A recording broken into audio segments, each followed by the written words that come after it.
What if I told you there's a power inside you right now, waiting to take the reins, a version of you that fears nothing, bows to no limit, and transforms every stumble into a leap forward? That's your other self, my friend, and it's the secret to becoming unstoppable. For years I wandered, chasing shadows of success, dodging the sting of failure, trapped by my own doubts. Then, one bitter night in 1927, pacing Endless Island, a lonely schoolhouse in West Virginia, I met it, my other self. It turned my life upside down for the better. Today, I'm here to hand you the map to find yours. This isn't about luck or some rare gift. It's about awakening a force that's been with you all along, begging you to claim it.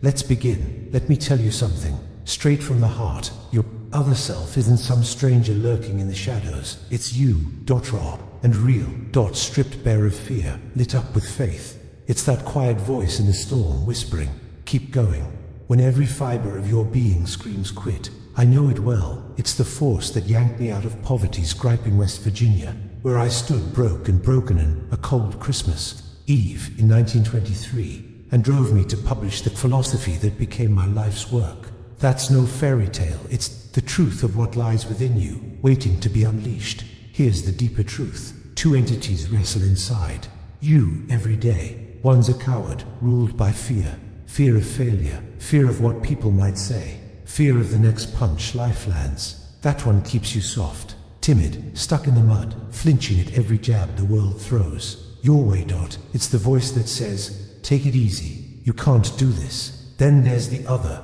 the real. You fueled by faith, bold as brass, unshakable, unstoppable. That single quote says your other self. It doesn't cower, it commands, it builds. When I hid in terror after a friend's murder, fear had me in its claws, until faith stepped in and turned me around. You've got that same power, my friend, if you'll just reach for it. Now, let's face a hard truth. Why haven't you found your other self yet? It's not because it's hiding, It's because you've let fear tighten its grip around your soul. Fear is a sly devil. My friend, it doesn't shout. It whispers, excuses, doubt, delay. I know that grip. After my friend Don Mellett was gunned down, I hid in West Virginia, hand on a pistol, jumping at every shadow. My courage was gone, eaten by fear. Most of you are hiding too. Not from bullets maybe, but from failure, from judgment, from the dark unknown. That's fear, keeping your other self locked away. It wasn't cash that held me back, even though I had none. It was my softness, not my willingness to settle for less than I could be. You're doing it too, telling yourself, I can't, I won't, I'm not enough.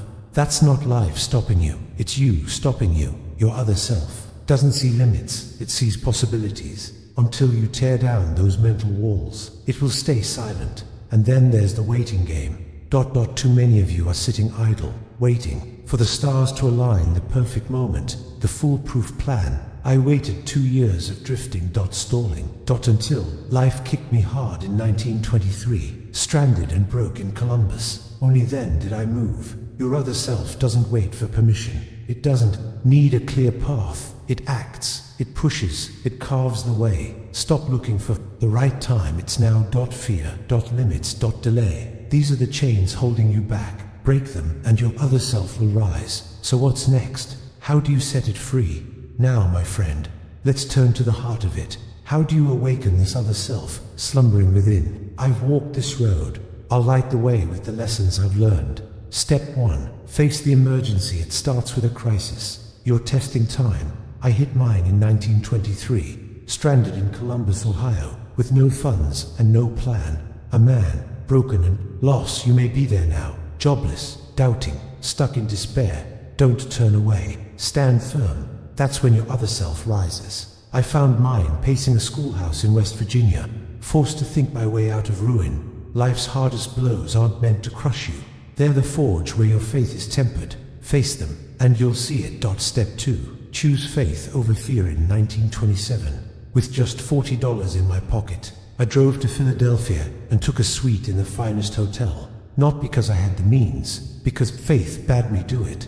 Fear called it folly. My other self called it destiny. Doubt is a thief. Silence it. Let setbacks slide past you. Unmoved, act as the person you aim to be, calm, unshaken, and the world will bend to your will. Faith isn't a wish, it's a force, and it's yours to claim. Step 3. Define your purpose. Clarity is the spark that wakes your other self. My burning desire was to share a philosophy of achievement with the world. That fire drove me through years of toil.